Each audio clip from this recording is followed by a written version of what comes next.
points. Now let's talk Real Madrid now, the biggest club in the world, in world football. Champions League trophies after Champions League trophies. They've been knocked out by Arsenal this season. I mean, home and away, Arsenal got the better of Real Madrid, and it has led us to doubts concerning the manager's long-term future, Carlo Ancelotti. Now, we hear he might not end the season with Real Madrid, and we hear that this is his final season with Real Madrid. Take nothing away from what he's done, his achievements, Don Carlo, not just at Real Madrid, from where he was coming from. Now, looking at the managerial options out there, who do you think suits Real Madrid best if Carlo Ancelotti departs Real Madrid for next season? Well, when the talk of Xavi Hernandez leaving Barcelona came up, people were like, oh, who fits the bill? Who's going to be able to come in and do the job? They don't have money. They don't have the right players. They can't even sign players. Somebody's going to come and steady the ship.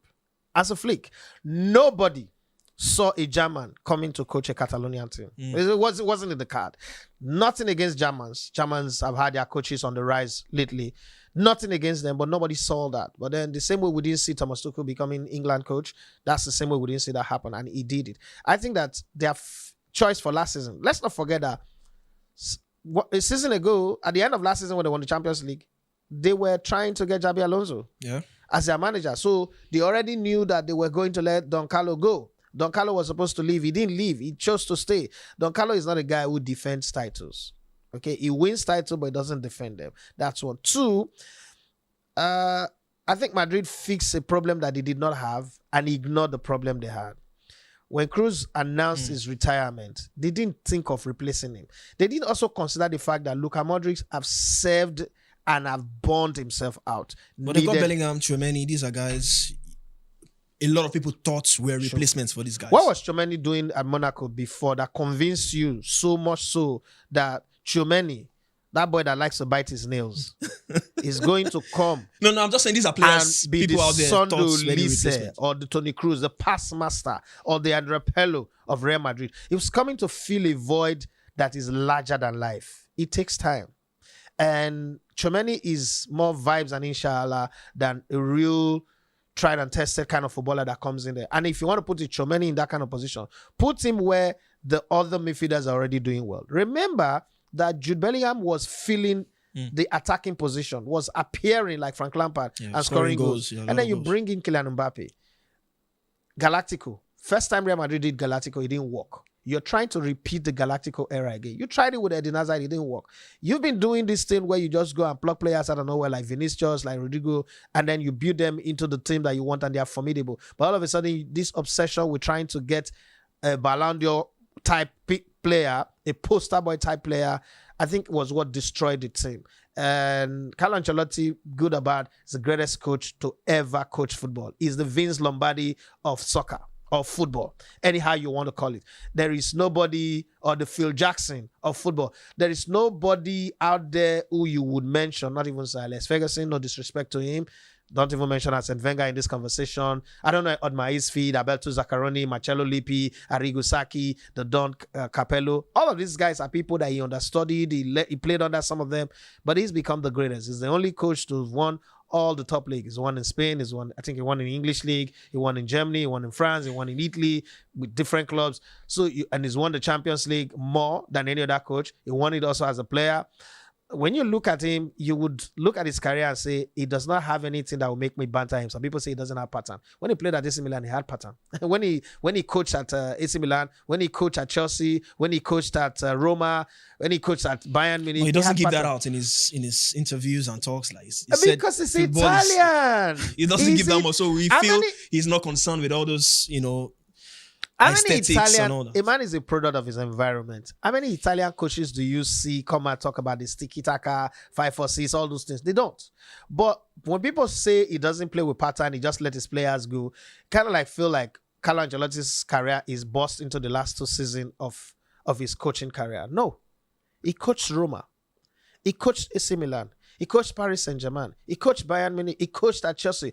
Why were we not having a conversation when he was at Chelsea that, this coach doesn't have pattern? We never had that kind of conversation. This conversation of Carlo Ancelotti doesn't have pattern started just last 2 seasons. So all the other times I was coaching and winning, I was doing the impossible, It wasn't having pattern.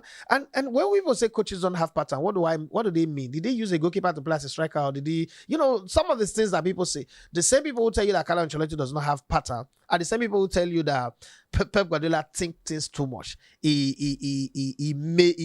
overthinks it, he tinker it too much.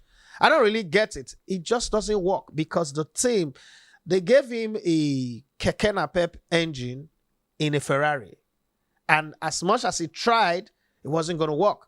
I'm not taking anything away from the excellent performance of Arsenal, but I can't remember the time Real Madrid got beaten in the Champions League over 5-1.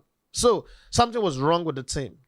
And it's not just Arsenal. It was beaten by some Lilliputian teams in the league phase as well. Yeah. So it's not like this team was blistering. Again, I'm not taking anything away from Arsenal. Arsenal have done well, reminding me of the Chelsea of 2012. But at the same time, Arsenal is not really excellent this season. Let's not forget that. Arsenal struggled in other competition in England, in the FA Cup and the Carabao Cup, even in the league. The only reason Arsenal are still second, I can't tell. That's why when they say the Premier League is the most competitive league, I'm like, really? Look at Arsenal struggling every day, every match day. You're not sure of them winning in the last 10 games. I don't know if they've won more than 3, or the last 15 games. I don't know if Arsenal have won up to 5 games. They are still stuck in second. They're losing. If they're not losing, they're dropping points every time. But nobody can go from third to overtake them in second. It tells you how poor the league has been this season. Manchester United have been so terrible, but they are safe from relegation. In any other league, they'll be relegated. In the MPFL, that Manchester United form, they are going down. In French league, in the German Bundesliga, in any other league, they'll be going down. But in the Premier League, that's the most competitive league. Shitty teams like Spurs and Man United are still up there. So coming back to Don Carlo, I think that Real Madrid would go for, if Arteta wins the Champions League. I was about to mention Arteta. If Arteta wins the Alonso Champions League, 3 seasons ago, Arteta was on the radar of Real Madrid. Real Madrid. If Arteta wins the Champions League, because when he beat Madrid, there was a clear case of tactical maneuvering, ability to get the players playing. People will talk about, when he work with Aubameyang, he doesn't work with so much big stars. That might be a problem. But if he wins it, the conversation changes. It will be in the conversation. But Xabi Alonso will be up there as well. The talk of Jurgen Klopp, I don't think it's going to work. I don't think Jurgen Klopp will fit into this plan. Jurgen Klopp like to be the guy, the de facto corona of the hood, the runner of things, the guy who decide everything, doesn't need a football director. In Madrid, a coach does not sign player. You don't even know the player that's coming. He comes in and you've got to do the coaching job. That's not a Pep thing. That's not a Jurgen Klopp thing. I don't think that's going to work. But there is Xabi Alonso. There is Mikel Arteta. And probably there might be just a dark horse somewhere that would surprise us. But I think Xabi Alonso will be the man. You are listening to Elegbete TV Radio.